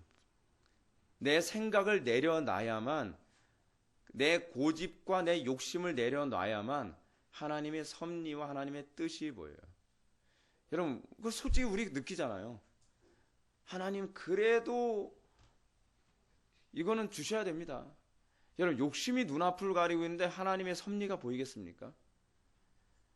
그러니까 하나님께서 하시는 작업이 뭐예요? 계속 교만을 꺾으시고 계속 욕심을 꺾으시는 거예요. 우리 소위 그런 표현 많이 쓰잖아요. 욕심의 눈이 멀었다. 욕심의 눈이 먼 사람에겐요, 아무리 하나님의 뜻이 뭔지 가르쳐줘도 귀에 들어오질 않아요. 어떤 말이 잘 들어올까요? 신령한 권사님의 말, 신령한 그 기도원 원장님의 말은 잘 들어오죠. 왜요? 그 사람들은 위로해주면서 얘기하니까, 듣기 좋은 소리를 얘기해주니까, 그 욕심을 자극해주는 것으로 얘기해주니까요. 근데요, 제가 목회하면서 느낀 건데 참 우스워요. 뭐냐면, 목사님 이런 문제로 고민이 있어서 좀 그러는데 좀 가르쳐 주세요. 이제 단편의 예로 어떤 분이 이제 그런 거예요. 결혼 생활하는데 너무 힘들어서 이혼하고 싶으면 마음은 이미 결정했어요. 이혼해야지. 목사님, 이렇게 하면 어떻게 할까요? 우리 남편이 이 지경인데. 성경은 뭐라 그랬죠? 이혼하지 말라 그랬죠. 이혼하지 마세요. 네, 알겠습니다. 어떻게 반응할까요? 이미 마음은 결정했는데. 그렇지, 뭐 뻔하지, 목사님이. 근데 여러분, 그러니까 안 보이는 거예요, 하나님의 뜻이. 하나님의 뜻 앞에서 뭐예요? 내 뜻을 내려놔야 하나님의 뜻이 보이거든요. 근데 이미 자기는 결정 다 해놨어요. 자기보다 하나님보다 하나님보다 자기가 더 똑똑한 거예요. 여러분, 제가 이거 복창하자는 소리는 안 하겠습니다. 하나님보다 더 착한 체 하지 말자. 하나님보다 더 똑똑한 체 하지 말자. 하나님보다 더 센 척 하지 말자. 이것만 내려놔도요, 하나님의 섭리 잘 보입니다. 근데 우리는 하나님보다 더 센 척하고 하나님보다 더 똑똑한 척하고 하나님보다 더 잘난 척하고 있는 게 이게 문제란 말이에요. 너무 교만해요. 그리고 두려움과 경외의 자세를 갖게 되는 그런 사람, 두려움과 경외심. 여러분, 어렸을 때부터 아이들에게 뭘 가르쳐야 된다고요? 하나님 경외하는 법 가르쳐야죠. 하나님 두려워하는 법 가르쳐요. 하나님 경외하지 않는 사람은 하나님 뜻이 안 보입니다. 금식 기도한다고 하나님 뜻이 보이는 게 아니에요, 여러분. 철야 기도한다고 하나님의 뜻이 보이는 게 아니에요. 날밤 샌다고 하나님 뜻 보이는 게 아닙니다. 하나님의 뜻은요, 우리가 왜 기도에 하나님의 뜻이 자꾸 보인다고 제가 이렇게 말씀드리냐면, 기도가 뭐기 때문에 그래요? 내 교만함을 낮추고, 그리고 하나님 경외할 줄 모르는 내 마음에 하나님 경외함에 대한 감각을 익힐 수 있는 은혜를 부어달라고 기도하는 거예요. 그랬을 때 비로소 하나님의 뜻이 보이기 시작하는 거거든요. 기도는 궁극적으로 자기 부인을 위해서 하는 거예요. 자기 부인. 근데 기도를 안 하고 성경만 열심히 읽어서 됩니까? 저는요, 기도 생활 별로 안 하고 성경만 열심히 읽고 교리 열심히 배우는 사람들의 신앙을 믿질 않습니다. 교만한데 여러분, 하나님의 뜻이 어떻게 보입니까? 교만해가지고서 여러분 신학서적, 여러분 천권 만권을 통달했다고 해서 여러분 성경이 보이는 게 아니에요. 하나님의 뜻이 보이는 게 아니란 말이에요. 겸손해야 보여요. 겸손해야. 하나님을 두려워해야 보여요. 이걸 잃어버리면 지식은, 여러분 고린도전서 8장에 뭐라 했어요? 지식은 사람 어떻게 해요? 교만하게 만들고. 근데 거기서 얘기하는 지식이 무슨 지식인지 아십니까? 교리적 지식이에요. 교리적 지식. 알긴 합니까? 세상 지식을 얘기하고 있는 게 아니에요. 사도 바울이. 성경이 틀림없이 얘기하는 게 우리가 교리가 필요하지만 기도하지 않고 교리만 많이 가지면 교만해져서 오히려 하나님의 보는 눈이 더 어두워지죠. 바리새인은, 여러분 바리새인이 예수님의 하나님 되시면 더 잘 받습니까? 아니면 세리나 창기들이 예수님의 하나님 되시면 더 잘 받습니까? 오히려 세리와 창기들이거든요. 왜 그렇죠? 교만해서. 교만. 제가 C.S. 루이스 인용하면 어떤 사람, 목사님 왜 C.S. 루이스를 인용하나요? 라고 저한테 반문하신 분이 있더라고요. 어떤 분이. 그래서 제가 좋아해서 인용하는 것이 아니라 그래도 발음만 하기 때문에 인용한 겁니다. 그랬더니 그래서 저는 굉장히 놀랐어요. 그래서 제가 C.S. 루이스 말을 인용하기 굉장히 꺼려하는데 이 말은 옳은 얘기 때문에 인용합니다. C.S. 루이스가 이런 얘기 했어요. 무슨 얘기를 했냐면 교만이야말로 가장 사단을 닮은 성품이다. 이건 100% 맞는 얘기거든요. 여러분, 우리가 일평생 싸워야 되는 가장 큰 죄악이 뭐냐면요, 교만함입니다. 모든 하나님의 진노와 재앙은 다 교만함으로부터 옵니다. 교만함으로부터. 이번에 어떤 목사님이 영화 노아라고 하는 영화에 관하여 그 영화 감상문을 올렸습니다. 그 조선일보에 그게 실렸더라고요. 그런데 거기서 그분이 내린 결론은 뭐냐면 노아 영화 볼 필요 없습니다예요. 그 이유가 뭐냐? 저는 노아 영화를 안 봐서 모르겠는데 노아 영화가 우리가 생각하는 그 내용이 아니래요. 그러니까 노아가 뭐 뱀이다 뭐다 뭐 그 인류 하나님의 명령하신 대로 다 이렇게 구해가지고서 방주가 뜨는데 사실은 노아가 맨 마지막에 뭘 선택하냐면 하나님의 명령을 어기고, 참 흥미롭죠? 하나님의 명령을 어기고 인류를 구하는 것으로 끝난대요. 저는 도대체 어떻게 영화를 만들었는지 모르겠는데, 그래서 노아는요, 하나님은 인류의 파괴자로 그리고 노아는 인류의 구원자로 그린 영화라는 거예요.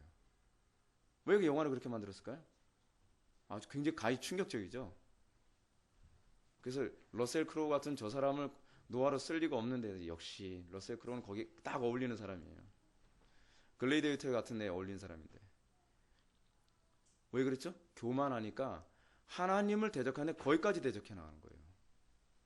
와, 제가 그거 감상문 읽고서 진짜로 영화를 이렇게 만들었을까?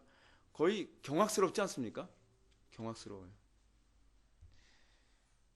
여러분 일평생 교만하고 싸우십시오. 어떤 청교도는 이렇게 얘기합니다.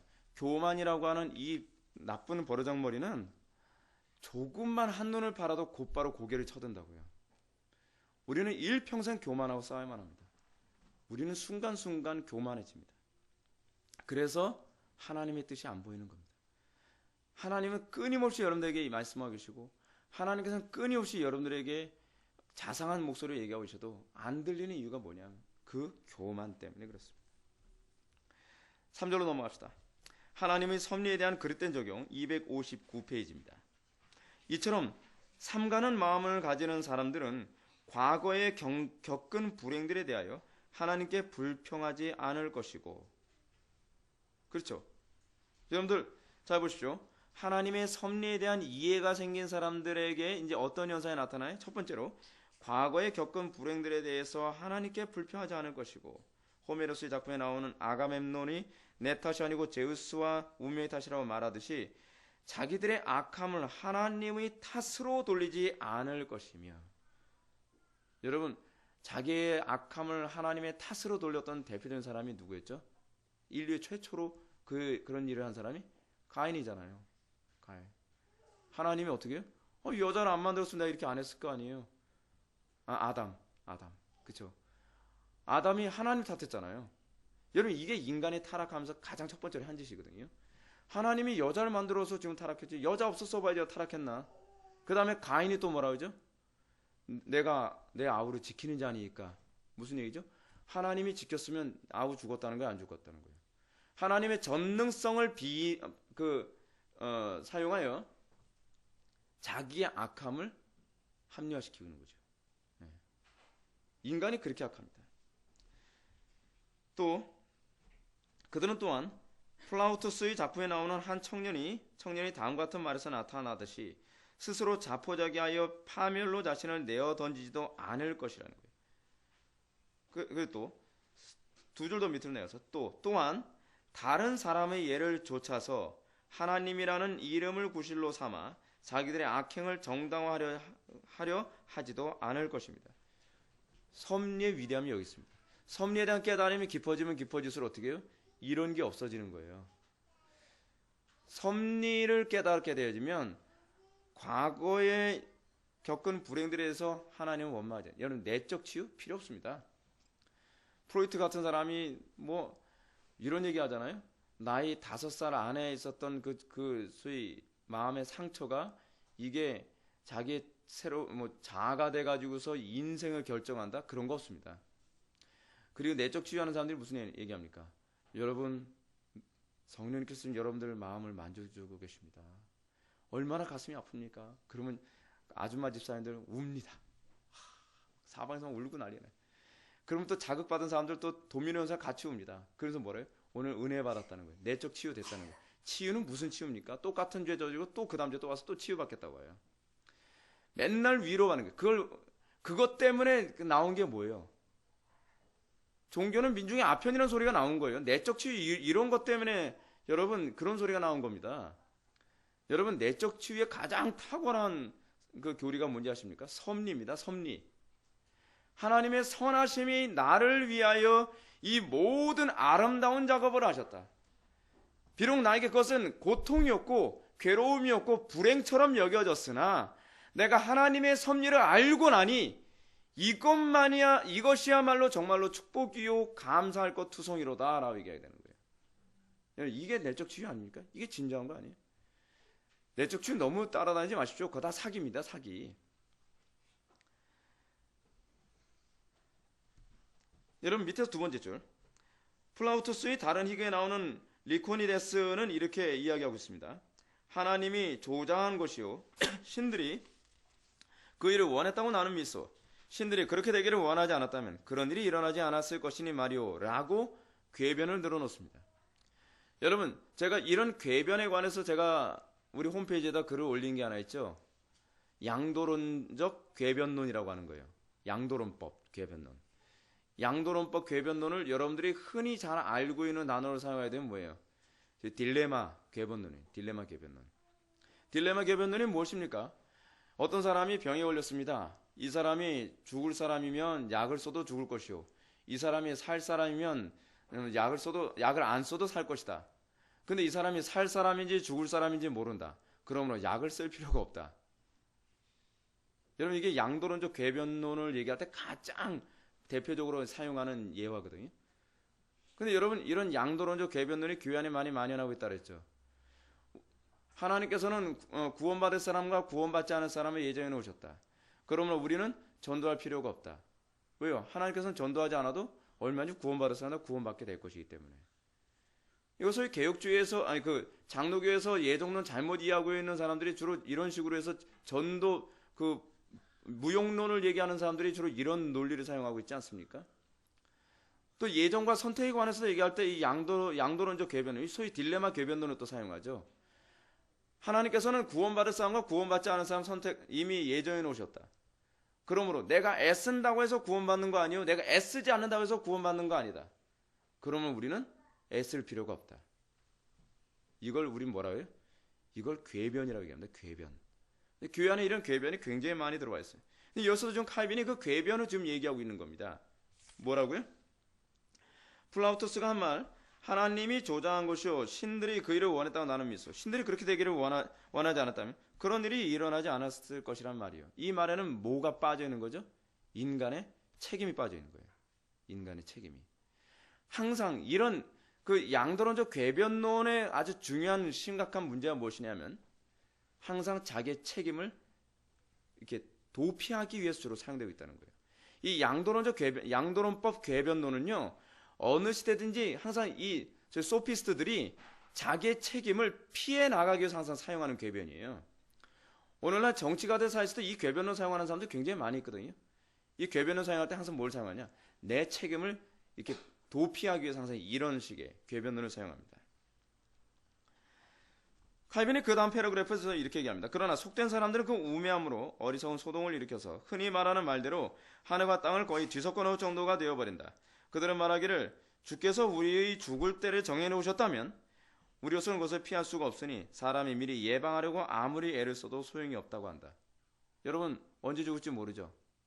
그러면 여러분 이제 운동하지 마십시오. 언제 죽을지 모르는데요. 그렇죠? 운동 안 해도 그때 죽을 것이고 운동해도 그때 죽겠죠. 그렇죠? 그럼 여러분이 이렇게 목사님 그렇지만 앓다가 죽느냐 건강하다 갑자기 죽느냐는 차이가 있잖아요. 뭐 그럴 수도 있겠죠. 예. 근데 뭐 앓다가 죽을지 그렇지 않으면 교통사고 죽을지 그건 모르는 일이잖아요. 그렇죠? 그렇죠? 떨어져서 죽을지. 또 그 다음 패러그래프 한번 보실까요? 그 다음 패러그래프 밑에서 네 번째 줄 한번 보시기 바랍니다. 또한 그들은 심지어 신자들이 하는 기도에 대해서까지도 주님께서 이미 영원 전부터 모든 일을 작정해 놓으셨는데 그런 것들을 달라고 새삼스럽게 주님께 구한다는 것은 쓸데없는 것이라고 하지 않더라도 잘못된 것이라고 떠벌리는 것이다. 이미 칼빈의 시대 때는요, 기도는 하나님의 섭리와 작정을 위해서 기도하는 것이라는 그 개념이 많이 내포되어 있는 것 같아요. 정리하자면 그들은 미래와 관계되는 모든 계획들을 하나님의 섭리를 거스리는 것이라 하여 전혀 인정하지 않는다. 어떠한 계획을 세우더라도 그것과는 관계없이 하나님께서 정하신 대로 일을 이루어질 것이라는 것이다. 그래야 지금 어떠한 일이 일어나더라도 그 일은 모든 것을 하나님이 섭리 탓으로 돌리기 때문에 그 일을 행한 당사자에 대해서는 눈을 감아버린다. 자, 여기서 중요한 부분이 하나 이것입니다. 여러분, 이 궤변론자들의 주장의 핵심이 무엇이냐 아십니까? 이 사람들은 결과만 얘기합니다. 결과만. 과정에 대한 이해가 없어요. 과정에 대한 이해가. 그래서 이런 사람은 뭐라 그래요? 컨닝하는 사람. 여러분, 우리는요, 인생 살아가면서 그 과정을 중요시 여기는 것이 성경적이라는 걸 아셔야만 합니다.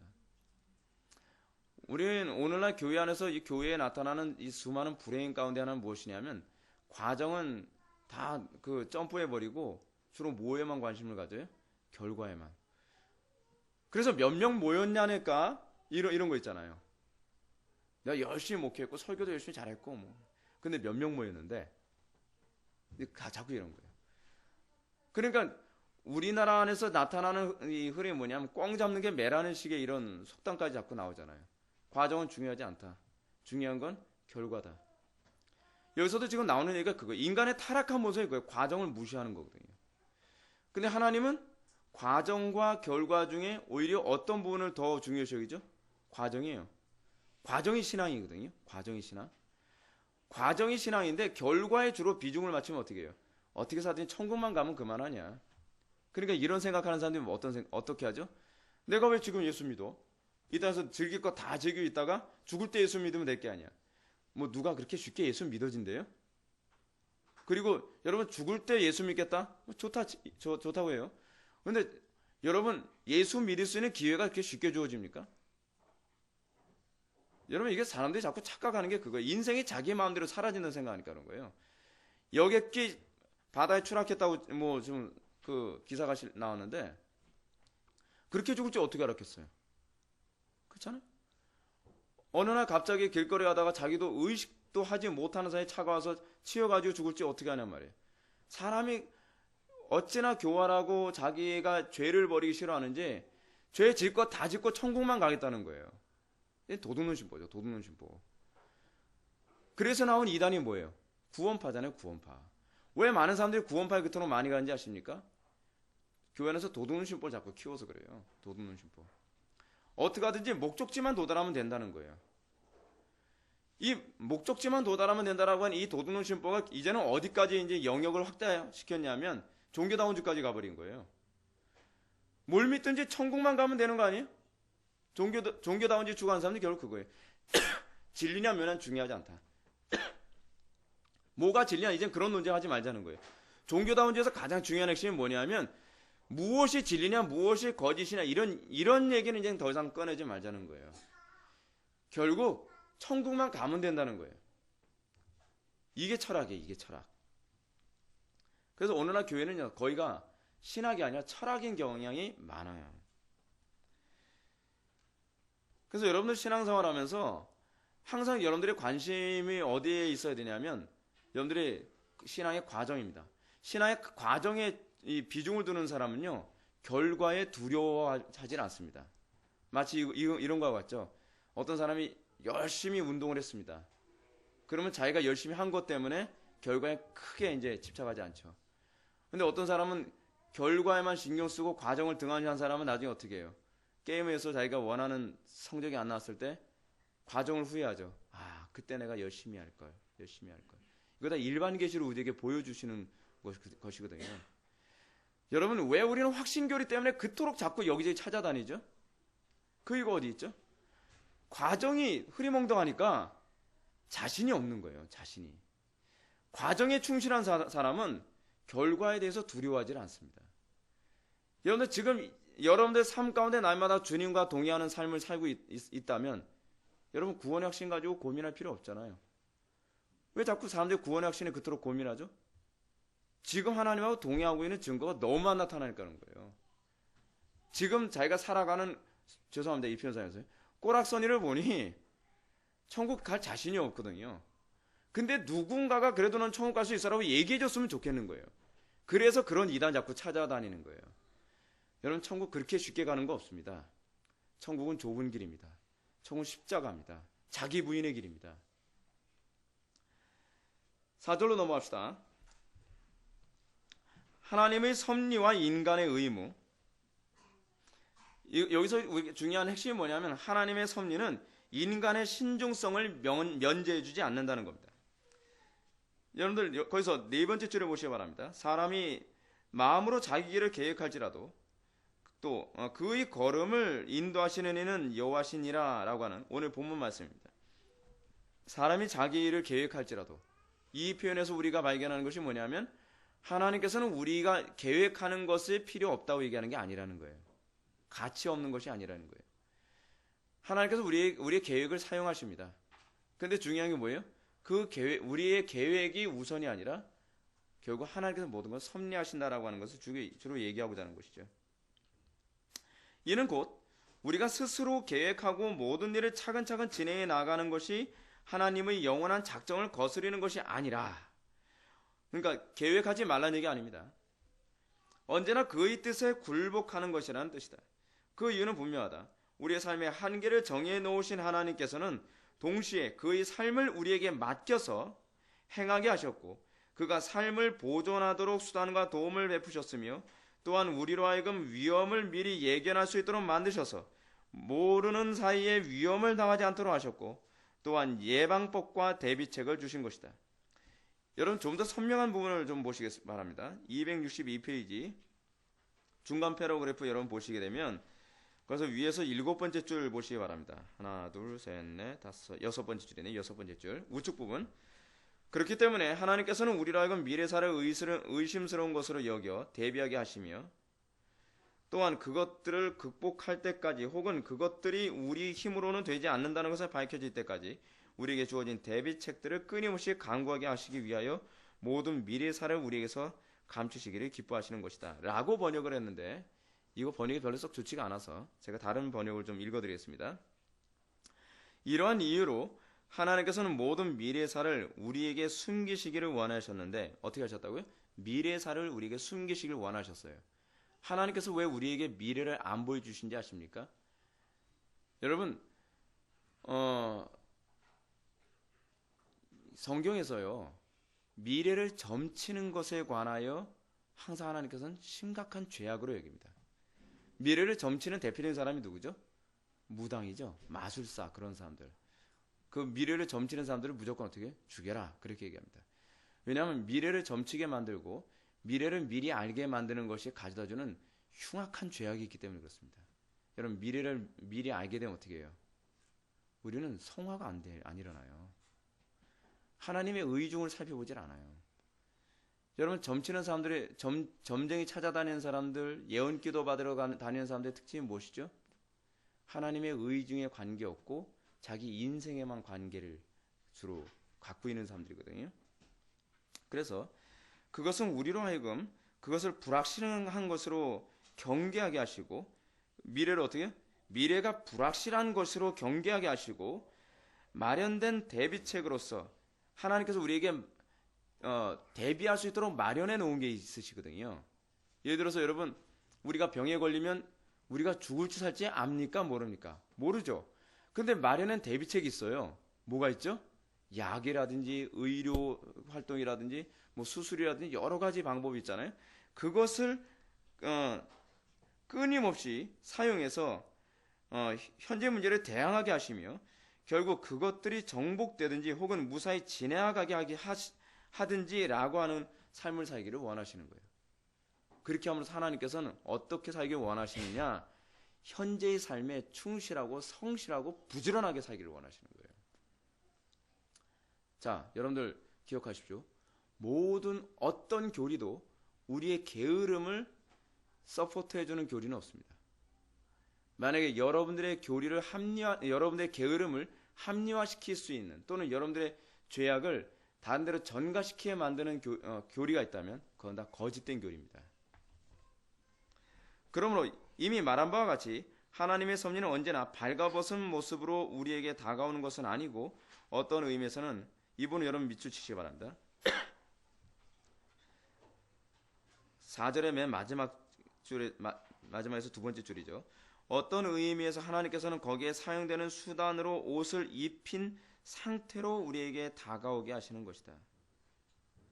여러분 우리가 앞에서 뭐라고 얘기했었죠? 하나님께서 섭리하시는 방식.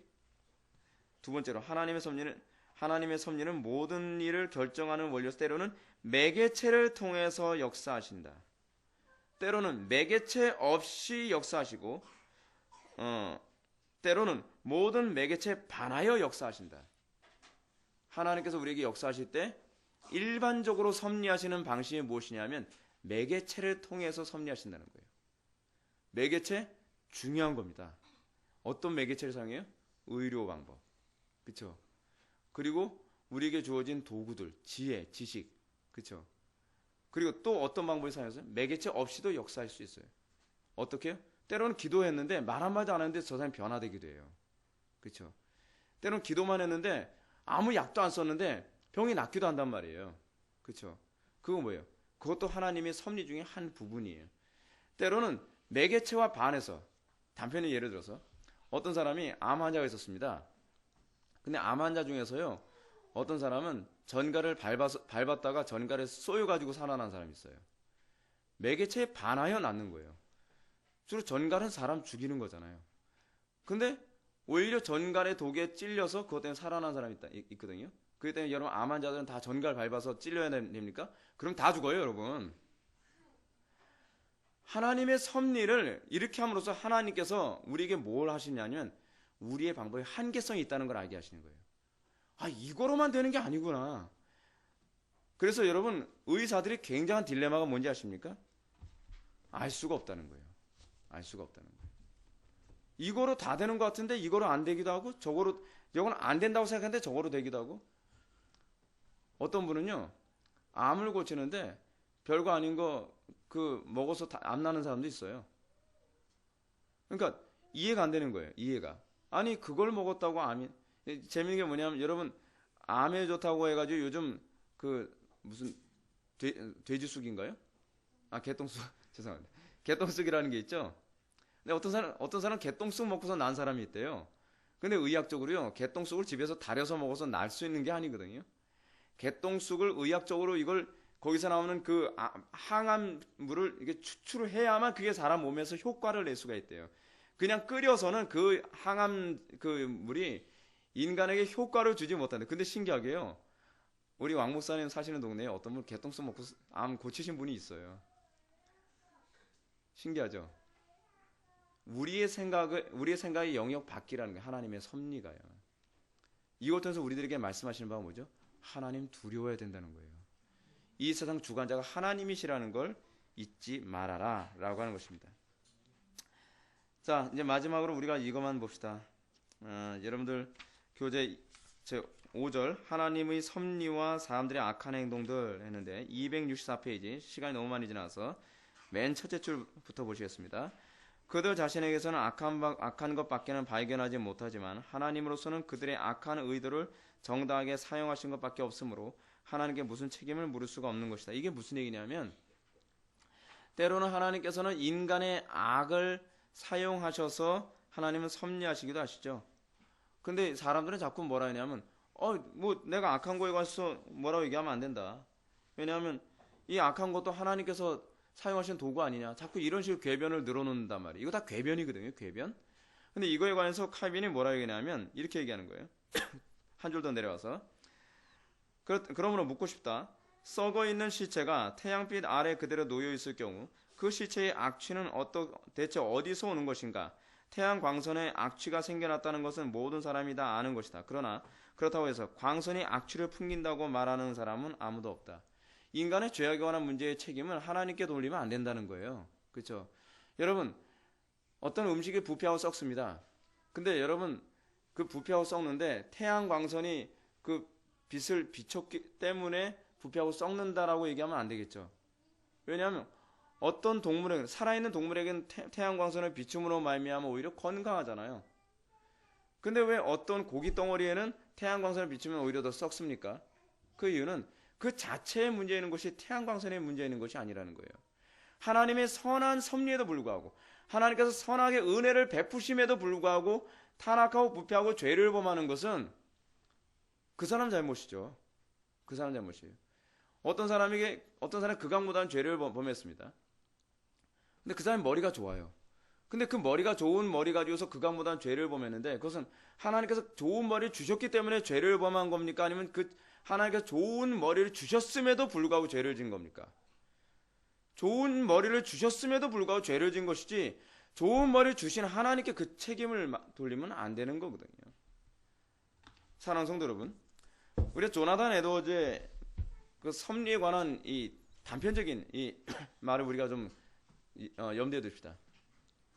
인간의 죄와 인간의 구원에 관한 문제에 관하여 모든 그 죄와 모든 구원받지 못함에 대한 책임은 누구에게 있다? 인간에게 있다. 그리고 이 모든 것에 대한 주도권은 오로지 하나님께만 있다. 이 부분을 우리가 잊지 마시기 바랍니다. 우리가 날마다 하나님을 두려워하고 하나님이 선을 베푸셨음에도 불구하고 우리가 악을 범하는 것에 관하여 우리가 오히려 두려워하고 우리가 날마다 하나님께 긍휼을 구하는 그런 겸손한 태도를 견지하는 저와 여러분들 되기를 주님의 이름으로 축원합니다. 기도하시겠습니다. 사랑이 많으신 하나님 아버지, 우리가 오늘 이 시간 섭리에 관한 부분을 살펴보면서 하나님의 은혜의 그 선하심에 관하여 다시 한번 묵상하게 되고 또 인간의 악함이 하나님의 그 선하신 섭리에 관하여 얼마나 궤변을 늘어놓고 그리고 이것을 다르게 포장하여 하나님을 대적하려 하는지 다시 한번 살펴봤습니다. 아버지 하나님, 우리의 마음속에 이 완악함이 없어지고 우리 하나님의 섭리를 더욱더 깊이 있게 이해함으로 말미암아 우리 입에서 불평이 사라지고 우리가 더욱더 하나님의 영광을 위하여 살아가며 이전보다 더욱더 하나님을 영화롭게 하는 삶을 살아갈 수 있도록 은혜 베풀어 주옵소서. 예수님의 거룩하신 이름으로 기도 올려옵나이다.